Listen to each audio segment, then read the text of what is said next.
আসসালামু আলাইকুম, welcome to শামিস ecstasy. আর নতুনত্ব কে না পছন্দ করে?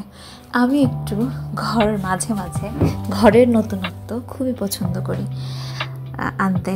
তো এটা হচ্ছে আমার হোম টাউনের বাসায় আমি এবং আমার পড়ার টেবিল। আর যদিও আমি ঈদে ছাড়া যাই না, আর লকডাউনের সময় টেবিলটা নিয়েছিলাম। যাই হোক, আম্মুর কথা ছিল যে কেন আমার মাস্টার্সের টাইমে হচ্ছে আমি ওই টেবিলটা নিয়েছিলাম। যাই হোক, টেবিল ছাড়া আমার কেন যেন পড়াই হয় না, এরকম মনে হয়। তো যাই হোক,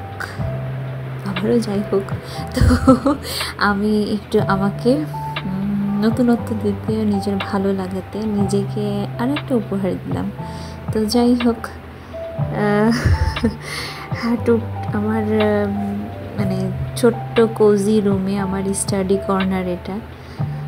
আর একটু নেচার ভালো লাগে জন্য একটু ফুল লতা পাতা তো থাকবেই। যাই হোক, আর নিট অ্যান্ড ক্লিন সব কিছু ভালো লাগে আমার কাছে। আর যদি পড়ার সময় আপনার মাইন্ডটা যদি ঠিক না থাকে, সে হাজার জটিলতা বা হাজার যা কিছুই থাক না কেন, আপনি যতটুকু সময় আপনি কনসেন্ট্রেশন দেবেন, সেটা যদি আপনার মনের মতো জায়গায় না হয়, অস্থিরতা কাজ করে, তাহলে কখনোই সেটা হবে না, আসবে না। তো আগে আমার পড়ার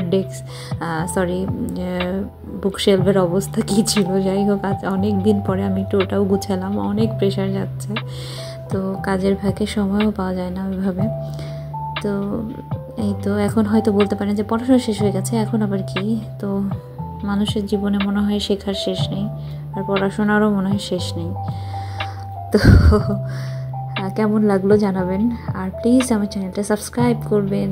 আল্লাহ হাফেজ, আসসালামু আলাইকুম।